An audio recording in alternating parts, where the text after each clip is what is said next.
very much for joining us, whether in person or online, for what promises to be an insightful and enriching discussion on addressing women's security challenges in field operations.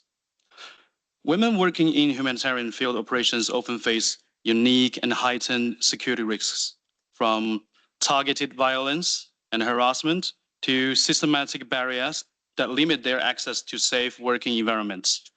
This session brings together a panel of experts from the UN, NGOs to examine the multifaceted security risks faced by women in the field. The discussion will highlight best practices, share personal stories from the field, and explore innovative solutions to create safer, more inclusive environments for women in humanitarian operations. This hybrid panel provides a platform for diverse voices and perspectives, aiming to inspire actionable change in policy and practice. So we will start by a discussion with panelists, and then we will open up the conversation to audiences with a dynamic Q&A.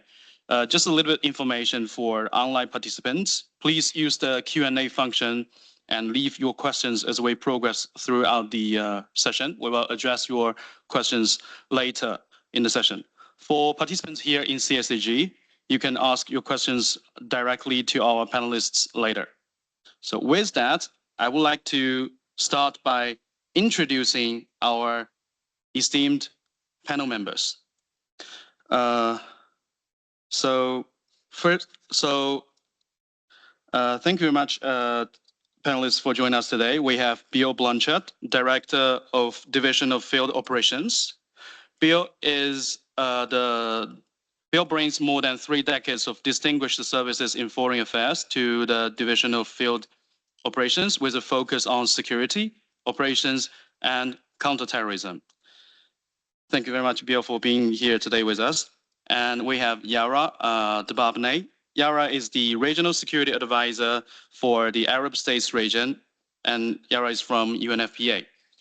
Yara is a seasoned security professional with over 20 years of experience in the United Nations security management system. Her expertise spans security risk management, capacity building, innovative learning, curricular design, adult learning methodologies, and the implementation of security policies. We have also Bridget Hancock, who is the Senior Field Security Officer, and she covers also civil military coordination for UNCR. Bridget is a senior FSO focusing on diverse threats and civil military coordination. She has worked as a security advisor for over 12 years for the UN. She has extensive field experiences, and she provided security advices and operational support to the UN senior management, security personnel, and personnel at field, regional, and headquarters level in remote and complex environments, particularly throughout Africa, Americas, and the Middle East. Prior to joining UNCR, Bridget has worked in UN Women as a regional security advisor for both Africa's and Americas region, as well as the UNDSS security advisor for Northwest Syria. We have also Sanya Potrebic. Sanya is the regional security specialist for Americas and Caribbean. She's from UN Women. Sanya comes with over a decade of experience across various security and legal roles within the UN system and with the private sector. Currently, she serves as the regional security specialist, and she provides strategic advices on security and safety, conducts risk assessments, and develops tailored safety measures in alignment with the security risk management process. We have Marika Prugnan-Atkins. Ika is from IOM. She is the security policy and training coordinator for IOM. She manages all IOM's global security learning and training, development, and delivery activities. She's also the IOM headquarters focal point on the person-centered approach inclusion in security risk management and advises the IOM's Director of Office of Staff Safety and Security on policy matters. We have also Rosalia Calomano.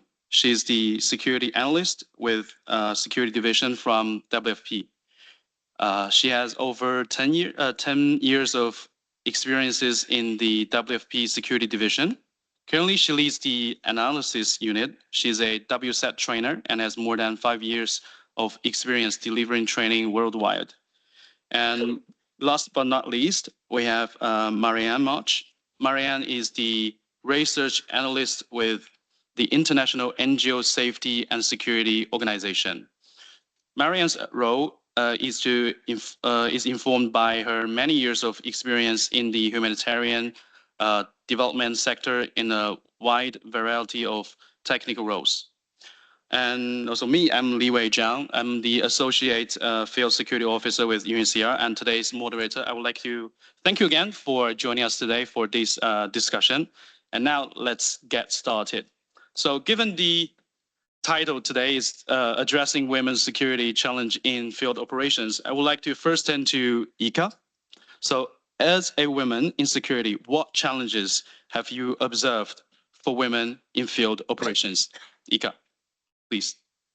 Thank you, Li Wei. Hello, and good morning, good afternoon, and good evening to everyone.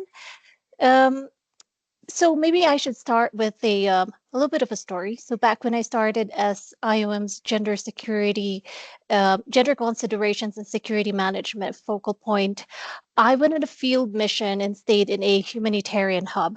One day, as we were getting ready to head to the hub to the accommodation, I noticed my colleagues collecting empty water bottles and putting them in their bags. I asked, "Oh, are there dedicated recycling bins for these water bottles?" They looked at me confused until a colleague said, "Keep them with you in your container. There are football matches tonight." So, still confused, I asked what the connection was between the empty water bottles and football. A colleague explained to me that when there's a football game, the men start drinking at 3 p.m. in the common area where also the cafeteria is, and they can go on until 2 or 3 a.m. So apparently, if I need to use the bathroom, I can do it in my container with the water bottles instead of going through the common area to go to the bathroom. Otherwise, I was told that I'll have to deal with a drunk man. So in this humanitarian hub, most of the containers didn't have their own bathrooms. So to get to the bathrooms, colleagues had to walk across the common area. At first, I thought that was innovative. But then I wonder, why do women need to be extra innovative for basic needs, such as safe access to bathrooms within their area of accommodation?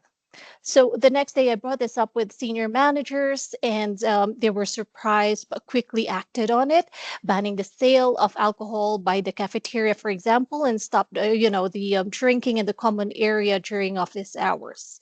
So having said this, as a trainer for the Women's Security Awareness training for nearly a decade, I have listened to many colleagues share their challenges in the field. So these stories range from humorous, like a colleague funnily getting, telling a story how she slightly got lost while trying to find a secluded spot in the bush to have a bathroom break during a convoy, to heartbreaking stories such as surviving an abduction or enduring an abusive relationship exacerbated by work conditions. So I could spend an entire day recounting these stories, Liwei, and my observations, but I'm confident that my other colleagues in the panel will also have valuable insights to share. So to kick off the conversation and address your questions, Liwei, I believe that the challenges faced by women in the field operations are often complex interplay of various factors. So this includes not just security environment, but on top of that, cultural norms, living conditions at the duty station, social and personal issues, among others. So therefore, it is crucial for us in this panel, as we go to this hour and a half, for us to recognize that women's challenges in the field are not one-dimensional and cannot be viewed solely through the lens of security. Instead, we must consider the multifaceted approach of these security challenges to fully understand and address them. Over to you. Thank you, Ika. Thank you very much for sharing your personal experience. Now, I understand from Bridget, like you are the senior field security officer who covers diverse threats, and you have a lot of field experiences. So, from your perspective, what is the experience in UNHCR, and what observations have you made, or do you have any data to support the security challenges being faced by women humanitarian workers? Thank you, Wei Wei. And I'd like to complement something that Ikar said. One of the things that I notice the most, or what discourages me the most perhaps, is the basics. So I know women continually face challenges in the ability to sleep properly because they're worried about who might come in the door.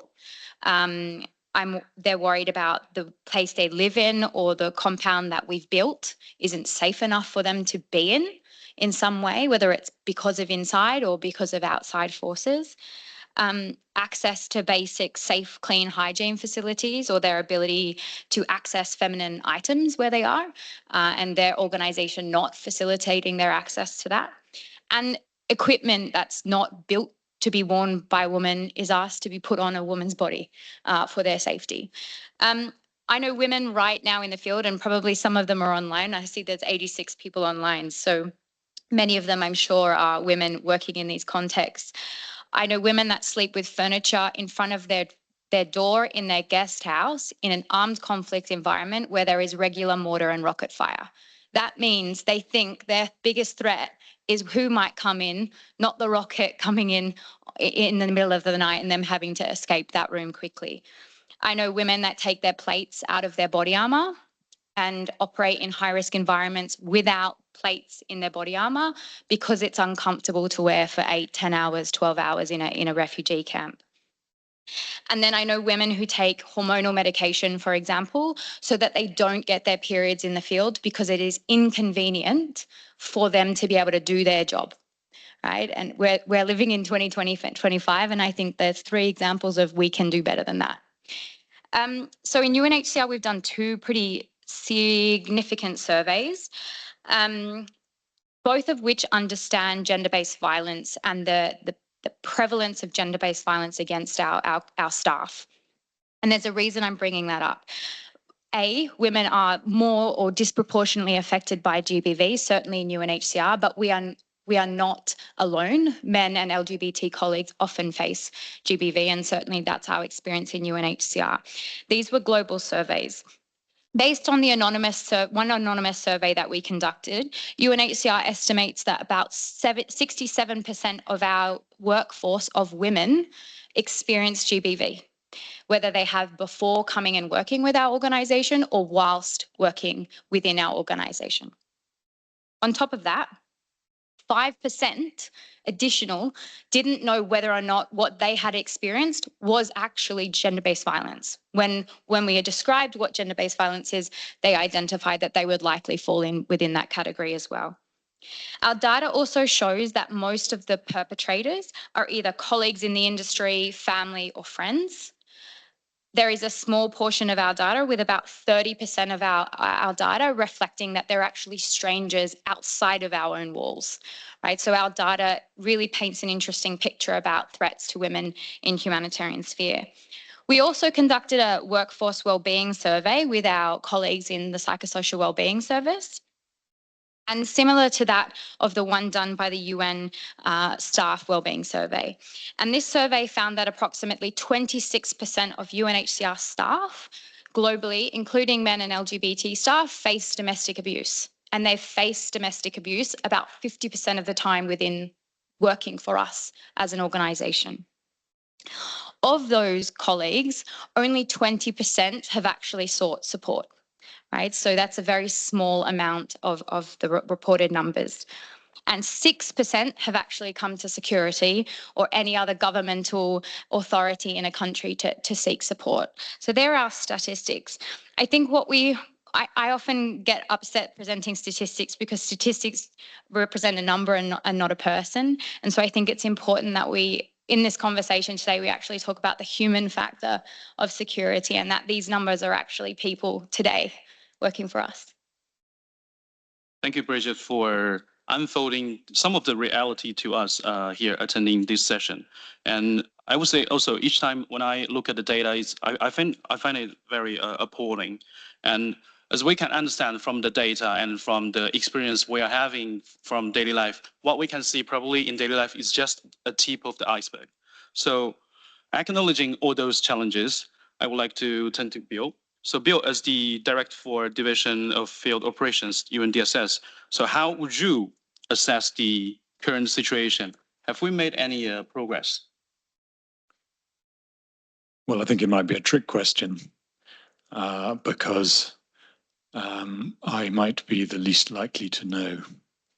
And I think one of the things that I've learnt in this role is that I need to be listening to what female colleagues are experiencing and saying. And I want to thank Bridget and Ikar and Sonia and others on this panel, but others as well for helping make me understand the situation a bit better. It's not good enough. And we have a long way to go across security in the UN, certainly within my organization in DSS. And I have seen, some bad things, even in my short time, and even with the veil of secrecy that, willingly or unwillingly covers these events. I can tell you that DSS has no recorded instances of harassment or sexual exploitation, which I take as a very poor sign because it means people don't trust the reporting mechanisms. And we had an interesting conversation the other day, and UNHCR, in my view, is a relatively successful organization because it has the highest reported rate. There is a limit to that that conclusion, but we've got a long way to go. I have we had, I'll give you one, just a very small example, but we had a seminar, regional seminar. We were role-playing a minor harassment issue. A female colleague has complained that there was sexist banter in the office. What do you do about it? And we had some good answers. The table I was on said, well, first reaction was we need to investigate the person who made the complaint. And then we'll need to ask our senior men whether they've seen evidence of banter in the workplace. And we see a lot of, not acceptable approaches. We're having a 3-month go at trying to improve the approach and stance of a whole country, just to see what we can do in that time with a bit of concentrated attention and with a strong female colleague jetting in, to assist with that. So I think I'm being bleak because I think we have to acknowledge that the starting point is bleak. And you've said it much more eloquently than I could, Bridget. I think we have made some progress, and I say that hesitantly. So I think our leadership are committed to trying to do better. I think we've made some progress in recruiting more women, but not enough. I think we are beginning to introduce gender-related security risk event descriptors, which gets it into our formal system. And we are trying at all events, all occasions, to address the issue. But it's hard work, and I think we need to understand why. And it's hard work, I think, because culture, because I think our effort, the effort of gender-related security work has been effort in support of women, largely by women. And that's been incredibly valuable. And just learning what WSAT and other initiatives have achieved has been fantastic for me. But I think they are limited because they don't reach men directly. And we need to change men's behavior, give men the confidence, give them examples of best practice, and help them do better at this. So we're thinking about how we do that and how we can bring sort of wider sense of both operational safeguarding, but also person centricity into the culture, but acknowledging that it's a long way to go. So that's a rather long answer. I would say the situation is, the starting point is bleak. We have made some progress. We've got a lot more to do. Thank you, Bill. Thank you very much for actually very naturally laying the ground for my next question. Thank you very much for that. So you have talked about multiple reasons, multiple challenges, and we are currently facing. So, and it's very interesting for me. Like you also mentioned, like there, and also Bridget, you mentioned like we have multiple stakeholders addressing the challenges faced by women. So. The next question I'm going to ask Rosalia. So, what do you see is the role for men and allies wanting to support continued change in relation to gender consideration in security? Because this issue is not just about women. Exactly, yes. Thank you for the question. And indeed, gender equality in humanitarian security is not just a woman issue. It is a collective responsibility. And men, as allies, leaders, and role models, have a crucial role in ensuring gender consideration are fully integrated in planning and workplace culture. And this is evident because women itself, they are asking for it. Very often, I would say 100% of the time, when we deliver women's trainings, women are asking to have some involvement of men in the discussions. And this is to make them understand what sexual harassment and gender-based security risk truly look like and stand alone them as allies, not just as observers. And this is not just about educating men, it is about creating a shared responsibility for a safe and inclusive workplace. So it is important that men in leadership roles as well as in security roles must push for policies that reflect the reality of gender-based security risk. This means ensuring there is funding for women security measures, advocating for gender consideration, gender balance teams, and making sure that women have an equal voice in shaping security decisions. It is important also that male colleagues, as already mentioned before in other intervention, participate together in some ad hoc sessions or training together with female colleagues in which gender-based security risks are discussed. And why this is because that will help men to understand the unique security risk women face both in the field and in workplace.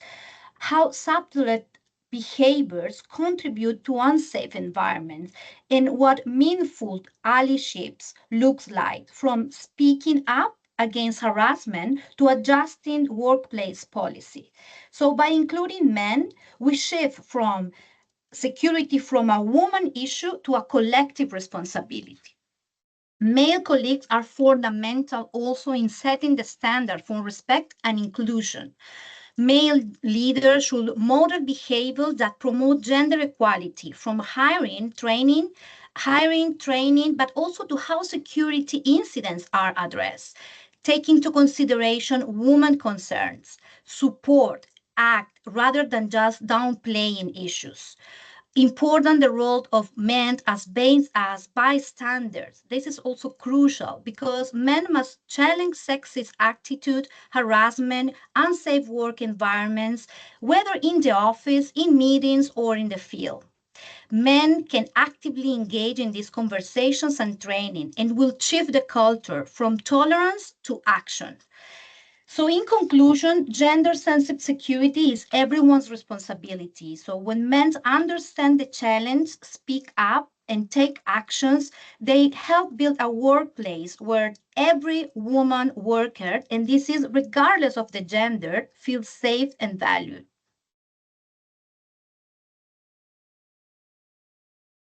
Thank you, Rosalia.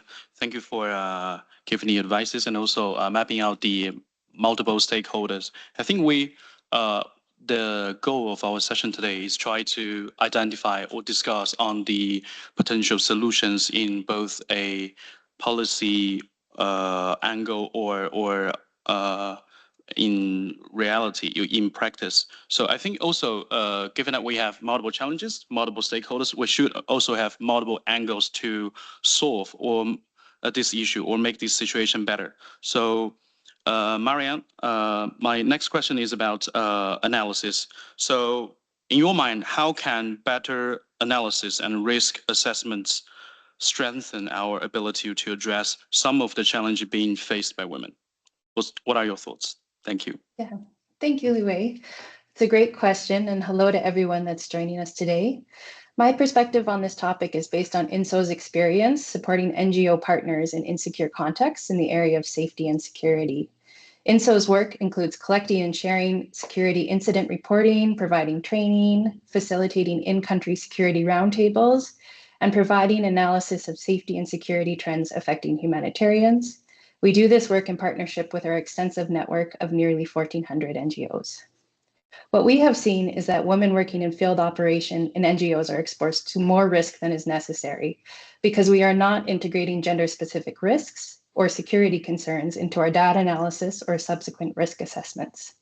This means that women in field operations are often in a position of trying to determine what their own risks are and determining what their own risk mitigation strategies, some of which have been mentioned by Bridget, should be. It also means that when incidents or threats from external parties or from co-workers do occur, harm can be compounded because they don't have access to appropriate support within their own organizations.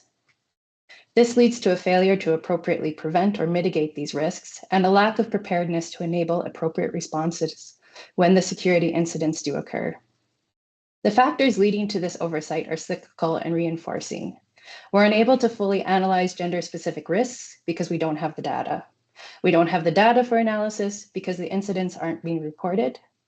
Women are unlikely to report such incidents if they have never heard these type of incidents discussed as serious security issues, or if they feel that the organization they work for lacks the capacity to provide any helpful response or resources.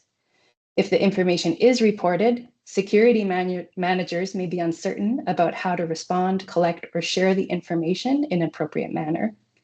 And the absence of data and reporting means that this information is not integrated into security risk assessments or security management plans. And so the cycle continues. An example of how we can do better at this comes from a recent case in Haiti. An NGO was about to start distributing menstrual hygiene kits when a number of young men arrived at the site, claiming that they wanted to take the kits by force. They asked why men were not receiving the kits and said that they felt wronged and devalued. They then insulted and made sexual remarks towards two of the female NGO staff present. As a result, the distribution was suspended and the NGO left the site. This incident is one of the two recently reported from Haiti where female NGO staff were subjected to harassment and threats that were sexual in nature. We believe that these types of incidents are not new in Haiti. However, they've not been previously shared with INSO. Now, just having the details of these two incidents can be instructive for NGOs in Haiti and can already start to improve their risk analysis and security planning. In particular, security managers can inform staff that these types of incidents are occurring and what kinds of factors increase the risk of such events. Security managers can also provide advice to both male and female staff about how to respond should these types of incidents occur in order to protect staff and keep the situation from escalating. Along with this, they can also encourage staff to report such incidents when they do occur and outline what kinds of response capacities and support the organization can offer to staff when they are impacted by these kinds of incidents. Based on this, we can see that some practical off-ramps to the poor data, poor analysis loop. First, start talking about gender and profile related risks in security roundtables, security trainings, and security risk assessments. If there are knowledge gaps and good analysis is lacking, acknowledge the gaps in risk assessment processes instead of just disregarding or glossing over the topic or under or overestimating the severity of the risks. Improve analysis capacity by instigating decisions to see if better understanding can be reached by talking to field staff, protection staff, and other organizations. As a follow-up to that, make sure to include all staff in security risk assessment processes and integrate the perspectives from diverse viewpoints. Ensure that security managers are equipped to comfortably discuss gender and identity specific risks and respond appropriately when incidents like this are reported. Thank you. Thank you, Marianne, for sharing your perspectives. So I think with the discussion on elements of change, I think another important component of change is normative work. So I'm going to turn to Sanya now. So Sanya, in your mind, what policy frameworks or advocacy efforts has UN Women and the UN developed to protect women in the field? Thank you, Live, for that question. I think it's a really good question because we also want to show what is available for security colleagues when they are addressing women's security challenges, but also what is available for our colleagues who are women in the field when they have any concerns or challenges. And I have to say, I just came back from 2 weeks of Commission on Status of Women, where 10,000 people were standing together for empowerment of women. So we there saw how we push forward against pushback, and if we can replicate at least some of that in this discussion, that would be really, really good progress. And we're talking about UN. In security management system, we are talking about 54 entities that join the system. And I think our significant point was at 2017, when we have adopted policy on gender consideration in security. And the purpose of this policy was to raise awareness and also to address security-related threats, to address security-related risks and vulnerabilities of all UN personnel, and in this particular sense, vulnerabilities that women who work in the UN might face. The policy is also intended to reaffirm the UN commitment, and Bill talked a little bit about this, commitment to ensure that the system is more gender sensitive and more gender responsive. So this set the normative framework in the security management system. UN Women was at the forefront when developing the policy, and also at the forefront 2 years later when we, together with other agencies in the UN system, developed guidelines. The name of this guidance is Gender Inclusion and Security Management Manual, and this is a more practical document for security colleagues in the field on how to include women's challenges in every step of security risk management, starting from analysis, further to when we're talking about threat and risk assessments, how to determine what measures, both preventative and mitigation measures, we can put in place, how that is actually effective when it comes to colleagues and how much it helps them, and then how to respond to gender-based security incidents. The document that is, as I said, quite practical, also provided the guidance how to develop a set of resources that women in the field can use in case if they have gender-based incident. And this type of document is mandatory that every single location where we operate has a document to support women. In UN Women, we took a step further. We engage with the experts in gender that we have in the organization in every step of work that we do, when we are developing policies and guidelines for UN Women, but also when we're developing trainings and when we're developing resources for colleagues. We created a space on our internal platform where colleagues can see what is available for them. They can see, for example, the manual that I just mentioned, and they can see what they can expect from security when they have concerns, challenges, and incidents. And we try to share this knowledge and expertise that we have in UN Women to all agencies in the UN system and built on that. And we saw that some good practices came out of this collaboration between agencies. I'll stop with that. Live, thank you for this question. Thank you, Sanya, for sharing. I think you have showcased us the consideration from a policy perspective, and also it's very important to for us, like how to translate the policy elements into practical work. And I would like to ask Yara, understanding your extensive experience in training, how do you integrate gender-specific risks into security training programs? Can you share some of your insights? Sure. Thanks, Liwei. Good morning, good afternoon, good evening, colleagues. So I think a lot of this is going to be building on some of what my colleagues have already put forward. The reality is we do not experience security risks. They're not experienced the same way by everyone. And as such, security learning should not be a one-size-fits-all approach. So to your question, Liwei, how do we integrate gender-specific risks into security learning programs? First of all, diverse voices matter, and it's really looking inwards to your security teams. If your security team looks the same, thinks the same, and trains in the same way, it is likely going to miss key perspectives. So involving gender diverse individuals in both the design and the delivery of security training is critical. And what that looks like on a practical level is being able to talk to people and listen to them with the intent to understand how they are experiencing the security environment. This makes our learning programs both relevant, but also as adult learners, it allows your participants to play an active role in their learning process. Second, and I think colleagues have already talked about the Women's Security Awareness Training, which part of its why it is very popular within the UN security management system is it really builds on real world scenarios. So security training that reflects actual risks individuals face based on their gender. An example of that, in certain regions, women may be more vulnerable to harassment, while other individuals might face, for example, targeted attacks. If we don't acknowledge these differences in training, we're leaving critical gaps in the learning process, and your learning programs are likely less relevant to the different individuals of your workforce. A third point there is to go beyond what traditional security training looks like, where you're only looking at security procedures or security policies.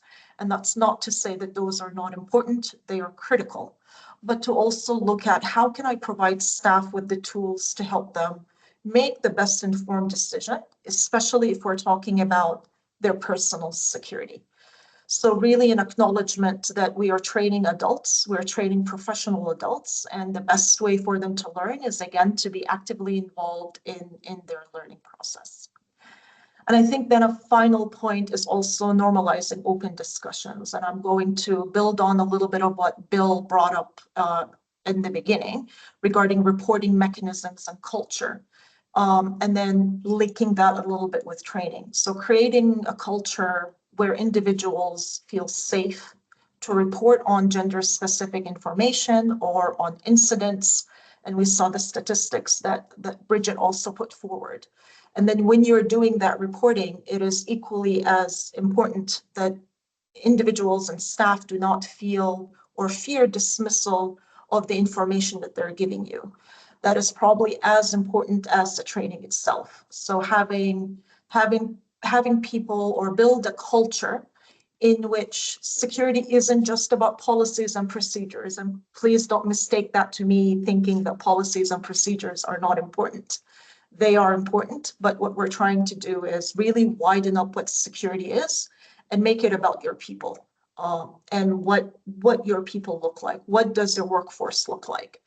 And then with that, if you are not training for the risks that people actually face or staff members face in their day-to-day or in the different locations where they're based, you're simply not training effectively. So I think with those kind of 4 points, which really talk about having your workforce be actively involved in their learning process and looking at your culture, and then looking at your security workforce who is developing this training and learning programs, and making sure that that mirrors the individuals that you're training or the staff members that you're training. Thanks, Liwei. Thank you, Yara. I think definitely we need to address this challenge with a holistic approach. But before jumping to another area, so to further the discussion on training, Marianne, from your perspective, are there any training policy practices you can share from experience that may be helpful for other organizations as they look to address women's security challenges? Thank you. Yes, thank you. Thanks for this question. And I have some examples to share from our training teams at INSO. Yara has already shared a number of really great things, but hopefully I can support what she said by sharing also from our experience. Through our country offices, we offer free security trainings to NGOs on a variety of topics, including personal safety, humanitarian negotiations, essential and advanced security management, and so forth.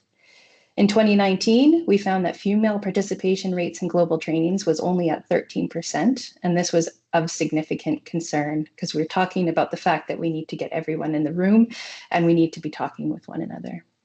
In order to address this, the team developed internal guidance on how to better integrate gender considerations into training activities and subsequently developed minimum delivery standards, which included gender-based considerations.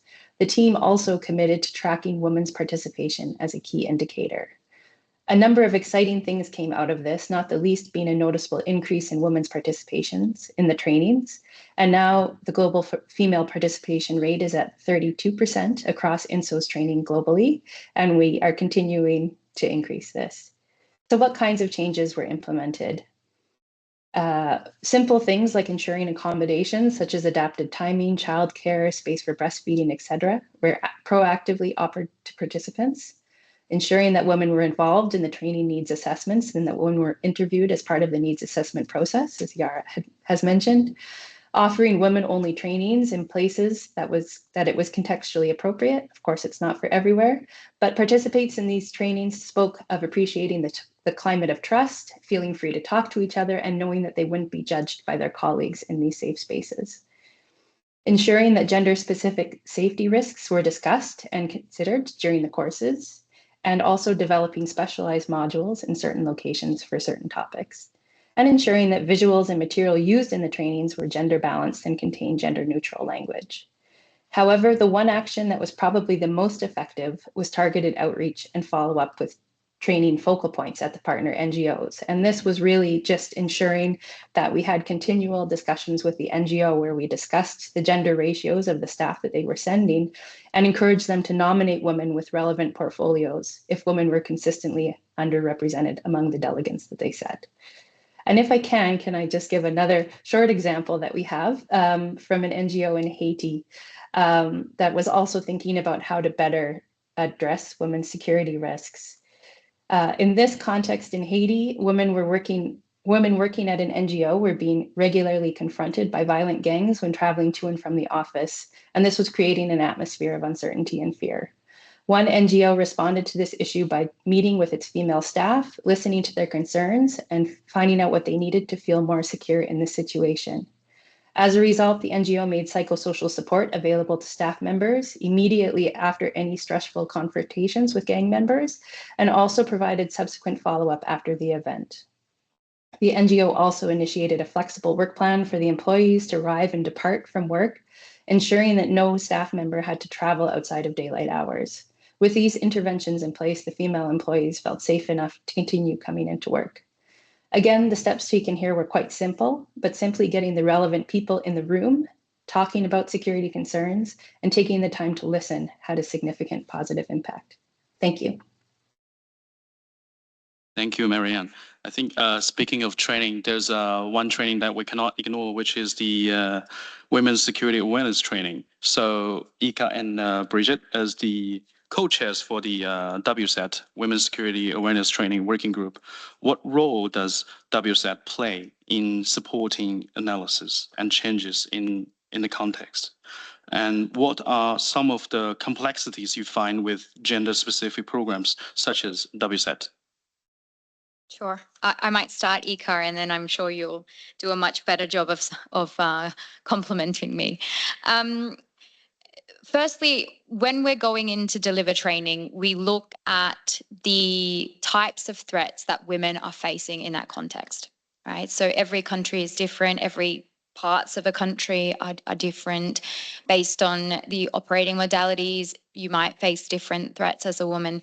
So we look at the reality on the ground, and then we adjust the women's security training package to meet those elements.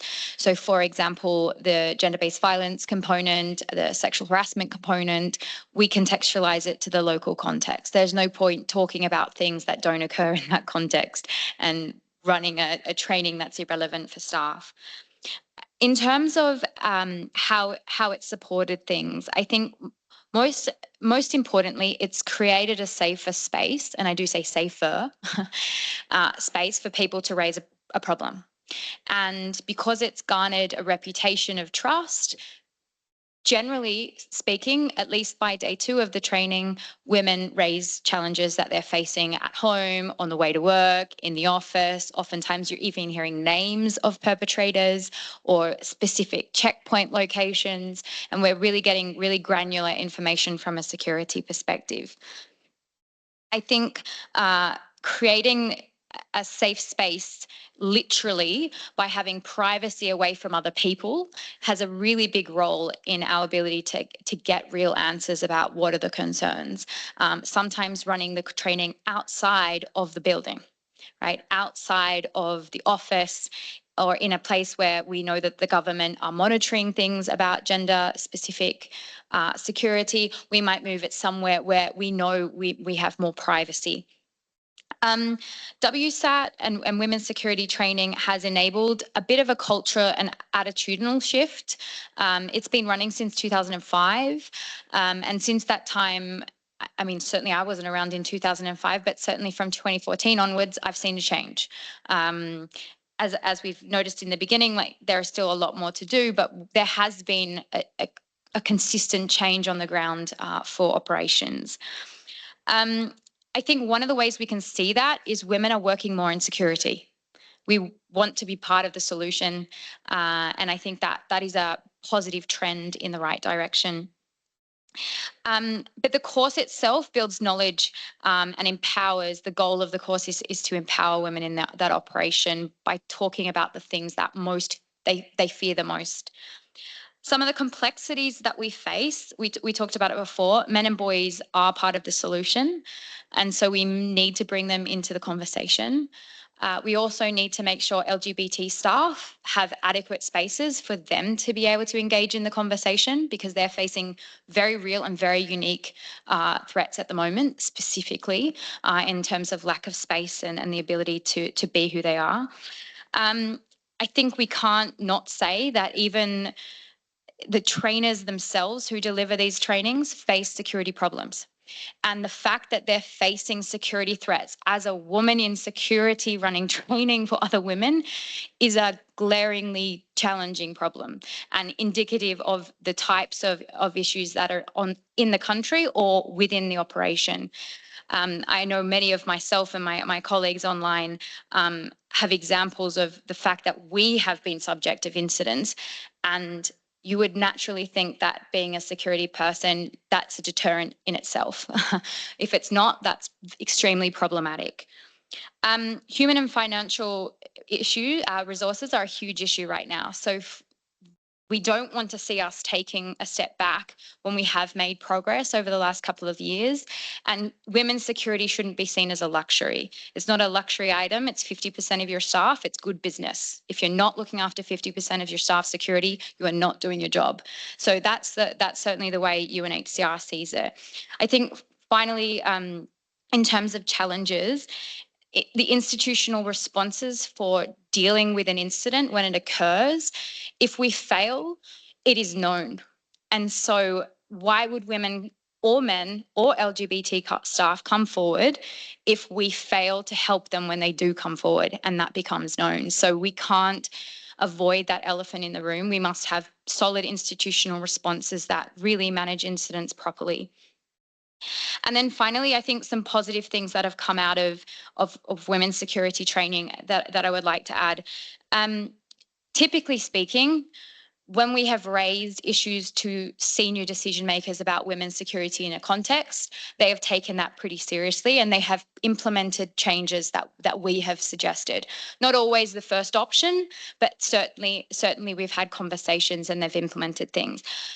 Direct examples I can give are in Venezuela, in Pacaraima, on the border right now, there are locks and lights in the women's bathroom. That didn't exist in 2020, but we have that today because of women's security training.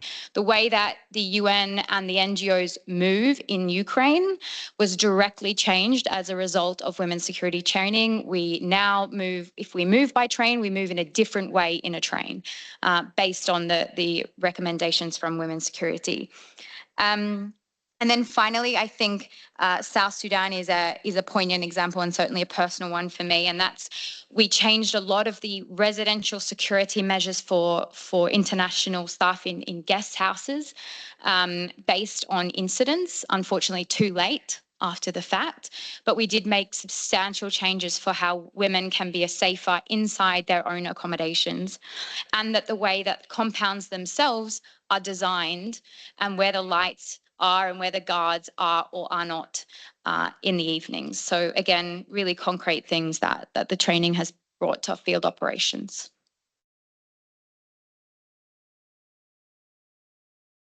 Ika, do you want to compliment on this? Okay. Thanks, Liwei, and thanks, Bridget. I think you've already mentioned quite a lot of things there. So maybe just to echo and some of the points that you've already mentioned, and just to add that, such as as what Yara have mentioned earlier, gender responsive security learning and training should never be a one-size-fits-all approach. So one key aspect that is often missing in gender-specific security training programs is contextualization. So I do fully agree with Yara and Bridget that the true value of gender responsive security training lies in how well it is contextualized. So this means that ensuring that colleagues can relate to the scenarios presented in the training, feel confident and safe in sharing their security challenges, and how the security measures and advice provided are actually applicable to their real life context and in the environment in which they operate in. So unfortunately, I have observed that WSAT has often been reduced to a tick boxing exercise within the security risk management process. It is frequently mandated as a security measure, even when the specific security threats it is supposed to be designed to address are not relevant to the WSAT's content. Another reason for the inappropriate use of WSAT, as I would call it, as a security risk management measure is probably, or more likely, the lack of gender-related security awareness training or other gender-related security awareness training. So consequently, the demand for WSAT delivery has reached an all-time high within the UN security management system this past couple of years. So with limited training capacity, the WSAT risks becoming a contributing factor to, for example, non-compliance among women colleagues in the field, rather than an effective learning program at addressing their security challenges. So additionally, I've also noticed that many WSATs are becoming more and more generic because of the lack of the capacity or resources, trainers have limited time to prepare and contextualize this version. So this is a reflection on that. But despite these challenges, as what Bridget just mentioned, that the WSAT has been really instrumental in understanding the actual security issues faced by women in the field. So as what Bridget and Marian have pointed out, that one of the biggest challenges for security personnel and decision makers is collecting and sharing information on gender-specific security risks, to achieve a more accurate security risk assessment. Bill also mentioned this earlier, that getting data on gender-based security incidents is a challenge and almost zero. So I personally believe that WSAT has helped with this to a certain extent. So WSAT has been a platform for women to share their actual challenges within a safe space, and because of the in-person methodology, is what Bridget and Yara mentioned. Now, the current financial climate, there are more and more security trainings that are being shifted or delivered online to address the reduced resources. I share the same view as my co-chair. I have been reflecting on this. How I think the question for us next is, how do we continue the delivery of WSAT in the current financial climate without losing the true essence of this particular gender-related learning program? Because as what others have said, it has been an instrumental in the UN security management system in really getting more detailed picture on what are the security challenges of women in the field. Over to you, Li Wei. Thank you, Ika. Thank you, Bridget and Ika, for showing us the facts about WSAT. It's really amazing to see how a training can play a really important role when it comes to enabling women colleagues. So, and notice that you have also touched on there are more women colleagues working in our security industry. So I would like to ask this question to Yara about diverse workforce. Are there any considerations that should be made in relation to security workforce planning to ensure we more holistically address these challenges? Yara, the floor is yours. Sure, thanks, Li Wei. So I'll give a couple of points. Yes, we are looking, definitely when I joined the organization some 20 years ago, it would have been very hard to have the number of women security personnel that are currently on this call. So we have made some progress in that front, but so here are a couple of things that we can potentially be looking at. Now, when we are talking about security workforce planning, we need to critically look or focus on who is in the workforce, what skills they bring, and then how can the organization help them to address today's security risks. So first off, representation matters. If you're a security team, and I've made this point when it comes also to the previous question on learning and training, if your security team doesn't reflect the diversity of the people that they are working for, the rest of the UN security management system personnel or the humanitarian personnel, you're already at a disadvantage. So gender diverse teams or building gender diverse teams actually works in the organization, in the benefit of the organization, because it does bring into perspective like different perspectives on risk, on response, on prevention, which ultimately will lead to stronger and more adaptable security strategies that are relevant, like my colleagues said, to women and then to other individuals within your workforce. So what does that practically mean? You need to be critically looking at your security risk management job profiles to detail what is needed of the function as far as knowledge and skills, and being open to what we refer to as the non-traditional security profiles. That will help diversify your security workforce, right? Then really looking at your policies when it comes to security workforce planning. Consider the needs of all your employees, and I think all the colleagues on this panel have brought this up multiple times. So consider the needs of your personnel or your employees, things like clear protocols for handling gender-based threats and ensuring safe reporting mechanisms for your security personnel also. The word culture has come up quite a bit when we're talking about workforce planning, and I think a couple of colleagues spoke about incidents and how incidents are being handled. So your workforce culture, your workplace culture, sorry, is really everything, and it's really important when you're looking at workforce planning. So a security workforce that is trained, that is diverse, and that all will support and create a ripple effect within your organization. And again, I did talk about incidents, but it goes beyond incidents. It's not only about responding to incidents, it's about building a security workforce or a security team that is both able to prevent them, creates a culture that fosters trust, and ensures that security is implementable for everyone within your teams and then within your organizations. I wouldn't be me if I didn't go back to training. So then we also need to really be looking at how do we evolve learning and training, not only for your for the wider personnel, but then also for your security workforce.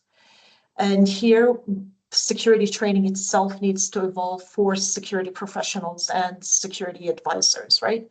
So traditional security training, what we've seen is oftentimes it relies on technical training.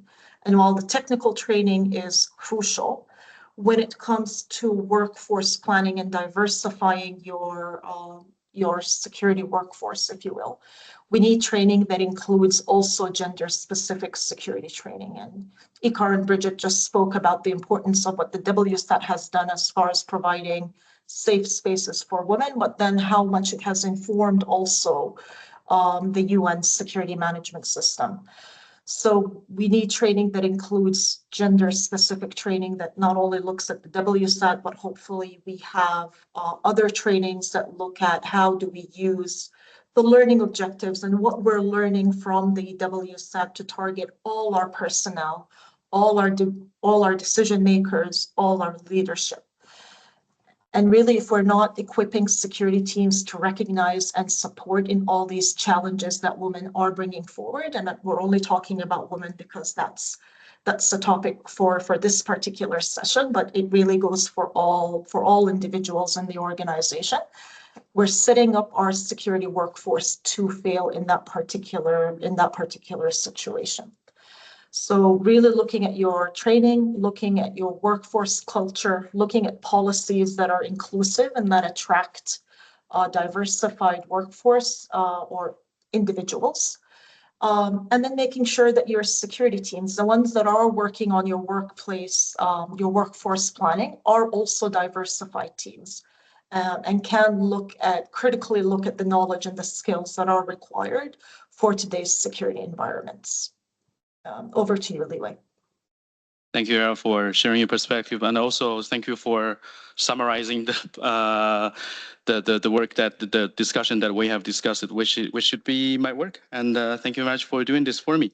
And to just before continuation of this discussion, and I would like to thank you, participants, for your active engagement in the Q&A. We will address those questions later. So. Before the Q&A, Sanya, so are there any best practices that can address women's security challenges that you want to share with us? Thank you. Thanks, Liwei. And I believe many colleagues who joined this call are waiting to hear that. And I think throughout the conversation, they're hearing about what are some practices we have. I would speak here on behalf of UN Women, but also from my personal experience. I would say one of the best practices we have is to have safe environment to discuss challenges. So when we're talking about trainings, and this is all trainings that we deliver, one of our priorities is to establish a safe space where women can have open discussion without judgments. And what is amazing about this is not just that we as security, we deepen our trust that colleagues have into us, but also colleagues establish networks and share devices between each other and support each other. And this is really good to have as a supporting mechanism. But also when we're talking about our daily work, we are establishing a safe space when colleagues come to us. If a colleagues want to talk to me, first what I'm going to do is ensure that she is not in immediate danger to her life, or that this conversation will not make things worse. And then colleagues need to have privacy if they wish to speak to us. She needs to be, we're talking about women and women's challenges, so I'll say women need to be treated with respect. when they're talking to us about their concerns or challenges or incidents or anything related to this topic. And the matter itself needs to be treated with sensitivity. What is at the end one of the most important things, and I always share this with the colleagues, is whatever I'm going to do as security professional needs to have a consent of a person that is talking to me. Without that, we don't move forward. Another thing as a best practice that I would like to emphasize is I always encourage to have an honest conversation. And I tell colleagues, don't tell me what you're supposed to do. Tell me what you're actually doing, and then I can help you with more meaningful advice. And just as an example, when I talk to colleagues in many places in Latin America, one of the measures that are put in place is that a woman should not be walking alone outside after 6 p.m. So once the sun sets. And many colleagues will tell me this is impossible because some colleagues have children that they need to take care of. Some colleagues have elderly parents that they need to visit, or simply they need to buy groceries, or sometimes the work days are long and they want to stay at work to finish their work. So we, as Yara was saying, and many colleagues here, we need to recognize that one size does not fit all. So we cannot have one measure and think that this is now good and we solved our problems with that one measure. It has to be a more tailored approach to a particular situation and to a particular person. And I saw some of the questions in the chat and we will address them later, but the measures are not same when we have a duty station that is not in high risk environment and a duty station that is high risk. But even when we're talking about high risk, not every country is the same as the other country. The measures that we have in Haiti for women will not be the same that measures we have in Afghanistan. The threats are different and we need to acknowledge that. Yara talked a lot about diversity, and I would say that's one of the things that UN Women is proud to say, that we do have a diverse security team. But I will also build on that, is that the team is accessible. So in UN Women, colleagues can choose with who they want to talk. Sometimes women are more comfortable talking to women. And we recognize this in the team, and the team has gender parity. So half of the team are being women. Women that have different backgrounds, speaking different languages, and all of that contributes to the work that we do. When we have a colleague asking us questions, I will not say this is not my area and this is not my business, go somewhere else. I will always offer a couple of options, and sometimes that is a person who is in their region or their country, covering that country, will have more knowledge and will support them better. But I also have to acknowledge that sometimes colleagues are not will not easily speak to somebody from their office because it might be too sensitive and they want to keep privacy. And then finally, I would like to underline how important, and we can say in UN Women we have this as a best practice, is to have leadership who addresses women's security challenges on strategic levels, but all the way to very practical levels. And in our organization, we can say that leadership in security listens. They have open conversations to security colleagues, but also colleagues who are personnel of UN Women, of what works, what doesn't work, and how we can build better, how we can get that constructive feedback and build on that. It is important to have leadership that promotes system that is gender sensitive and gender responsive. And that's something that, of course, I want to underline that in UN Women, I think we are leading with that, but also helping others to develop these systems. Thanks. Thank you, Sanya. I think it's time for the Q&A session now. For the Q&A part, I would first tend to some questions from online participants and then open the floor to participants who are joining us here in CSAG. So here we have a question regarding resourcing. I think probably Rosalia, you might want to take this question, given that you have touched a little bit on resourcing from your previous remarks. So the question is, with the current funding crisis, do you think the challenges to women colleagues will be more severe? And how do we collectively address this? Thank you for the question. Actually, yes, the humanitarian sector is facing an unprecedented funding crisis. Reductions in international aid, especially for important donors as the UN, are forcing NGOs to shut down and humanitarian organization to cut programs affecting millions of people, downscaling operations and staff reductions. And this is, of course, this contraction is not just a financial issue. It has severe security implications. And this is particularly true for aid workers who already face heightened risk in the field.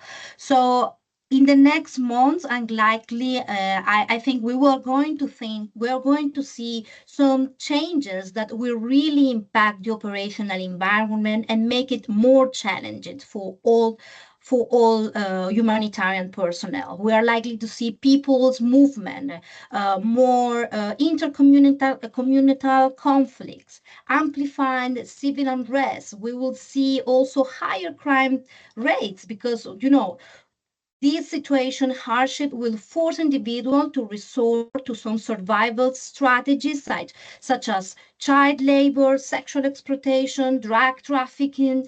Vulnerable population are more susceptible to be recruited from armed groups or terrorist groups. So we will see really a challenging environment. Additional to that, there will be operational constraints, making field work more dangerous for all, but women, aid workers will bear disproportionate burden in this really critical situation. So to answer your question, if I think challenge to women will be more severe, definitely yes. Bridges, I think, was mentioned about advances that after the Women's Act, we saw in transportation and in safer accommodation. Well, fund reductions can potentially impact residential security measures, transportations, and increasing the risk of harassment, sexual violence for women traveling and from field locations. Bystander intervention and reporting mechanisms also may be weakened due to understaffing, making it more hard than for women to seek help and accountability. Also, consider that often women in humanitarian aid hold precarious and low-paid positions, so cuts to staff are likely to disproportionately affect them. To say that also loss of female field staff means fewer safe space for female beneficiaries. And this would limit women's access to aid and increasing gender inequality in humanitarian response. Think about cuts to mental health and gender support programs. This means that women aid workers that were facing trauma or harassment will have fewer resources to seek help. Reduced staff in security teams may leave women without gender-sensitive response mechanisms for threats or incidents. And then, just to mention another one, increased workload due to downsizing will heighten stress and burnout, and this will disproportionately affect women who may also face societal pressure in balancing work and caregiving roles. So yes, and what or how can we address this collectively? Definitely preserving funding for gender-specific measures, and this includes safe accommodation, transportation, of course, security personnel, reporting, and definitely, again, we mentioned again, training. Ensure women's voice remains in leadership and decision-making space.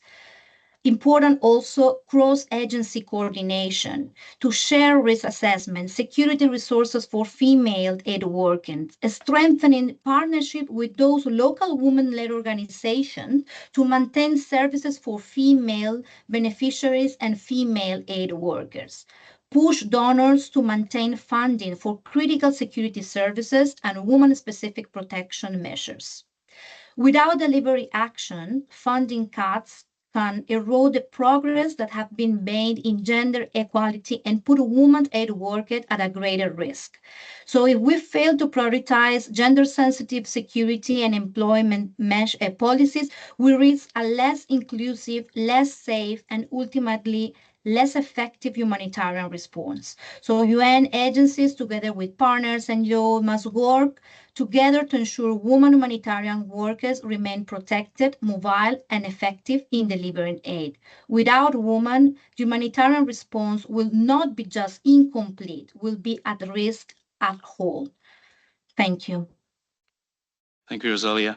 I think, Bill, the next questions are specifically for you. So from a leadership perspective, what do we need to do to make further progress on gender-specific security for humanitarians? And also, are there systematic changes needed to create a safer and enabling environment for women?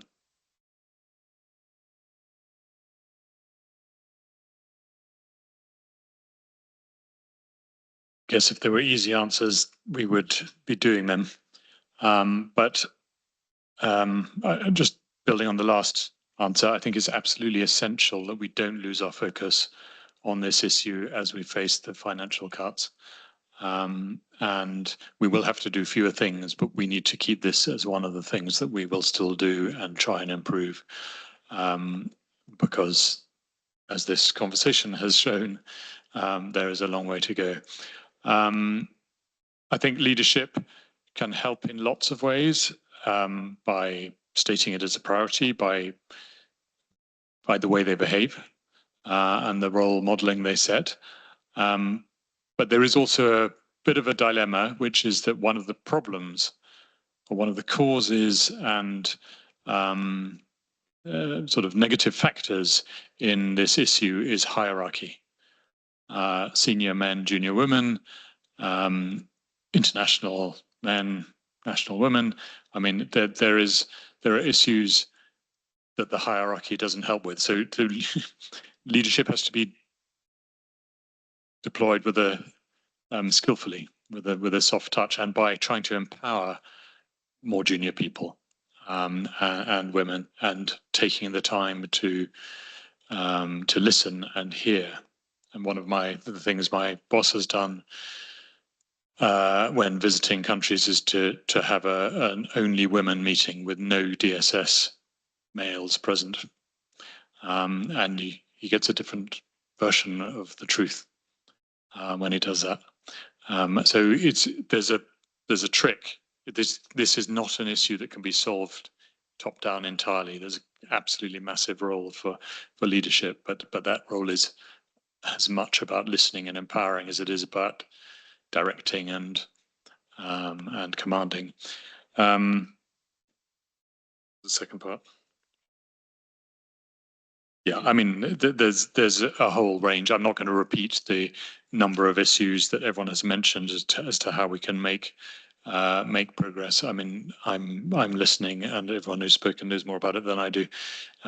So I just want to take those ideas and help try to build them into what we do. Thank you, Bill. Now I would like to open the floor to participants here. Thank you. You can just turn on the button. Yeah. All right. Thank you very much for a very informative session so far. My name is Anna Paula. I'm the humanitarian director in Reykjavik, Iceland, at the Ministry for Foreign Affairs. And we are big fans of the gender agenda, if you will. So I'm very grateful for this meeting today. And I wanted to note that I'm grateful also that you include the LGBTQI+ aspects, because it's all interconnected. My question to anyone from the panel who will take it is, what can we as donors do to be of help on this topic from where we stand and where we participate in various international organizations? Thank you. Yeah, Bridget. I'll start, but I'm sure a number of colleagues want to jump in here. I think there are a couple of ways. I think the first is hold us accountable. We are responsible for the duty of care of all our staff, not a portion of them. And so if donors insist that they want to see this side of security programming or this side of security risk management more, we as a security community will do that naturally. So I think that's one area you can help. Donors have also directly, it's a funding question, but in my experience in field operations, they're also funding or were funding programs that were specific to women or person-centered approach or LGBT security, whether it was training or other initiatives. So I think targeted donor interventions towards that in a time where we're facing a fiscal crunch is super helpful. And then one final thing I'll add, and I'm sure others will want to jump in, is on the ability for donors to speak to other governments. Part of the issues that we face is because the spaces we work in are not safe. Some of them are internal issues, but there are a lot of external issues and external threats to our staff. And so more pressure on IHL, more pressure on the safety of humanitarians in general, and specifically women and LGBT staff in a space where language around these issues is shifting dramatically and quickly and is noticed at the field. For those donors interested and still willing to have that conversation, that's a very important conversation to be had from state to state. Panelists from online. So maybe I can add on to what Bridget have said. I mean, thank you so much for this intervention, because this is really important. This is really important for implementation of security management measures, right? And often in IOM, I often hear that, well, it depends on different donors, but I often hear that when it comes to project budgets, there are some donors who do not want to see any security-related funding because it should be, factored in the core or budget and things like that. But I think, this like a ceiling or the inability for program managers to add security related budget in programs or in budgets for some for some donors, it has a ripple effect to gender considerations in security risk management, because then we don't have, so we in certain programs there then becomes limited funding availability to implement security management measures. Therefore, that often leaves out the measures that are specific to gender-related security risk management, because they focus more, and I think it was Yara who mentioned this, physical security, the PPEs or protection, equipments, and with that leaving the gender-related security measures that are often, often are not considered as a priority when it comes to funding allocation. Over. We've recently been looking for some more extra budgetary funding because we've lost a large chunk. And we have found some donors have asked us to explain how our plan is going to help on security for women and gender-related issues.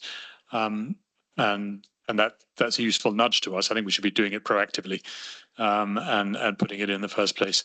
So that would be one way. And the other one is if we could find specific spends relating to gender-related security issues, And if there are donors who would like to specifically contribute in that, we would absolutely find a way to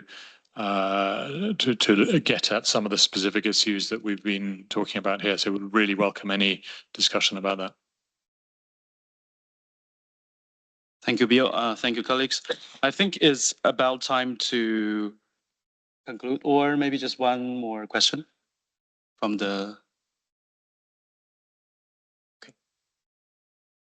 Hello. I have one question. Is that because during like this of the crisis or the harass, it's really hard to. If really anything happened, then it's really hard to track back. It's like if to verify if it's true or like what really happened. So like when you guys dealing with this situation, and how do you manage that? I can be very blunt. We believe it as fact from a security perspective. If there is an incident that affects someone on the basis of their gender, what they say matters the most. As a security officer, it's not my job to investigate something. It's my job to provide that person help and security. So from my perspective, it's an easy answer. It's believe them first, and we can ask questions later about how we prevent this from happening to others. Sorry for jumping in. I mean, I totally agree with that. I'm not totally sure the UN system institutionally, with all its safeguards and fairness, and we've got to listen to both sides, is totally helpful.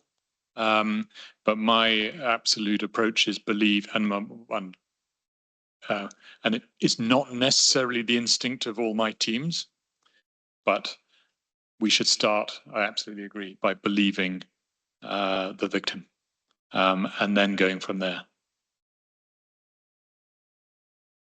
Just one more question. We still have 2 minutes. So I'm going to read a question from our online participants. The question goes like, the COVID situation has shown how domestic violence increased when working from home and that women were at heightened risks. How did you manage that, and how has it informed your contingency planning and security risk management for female staff, women staff, when forced to work from home during insecure time?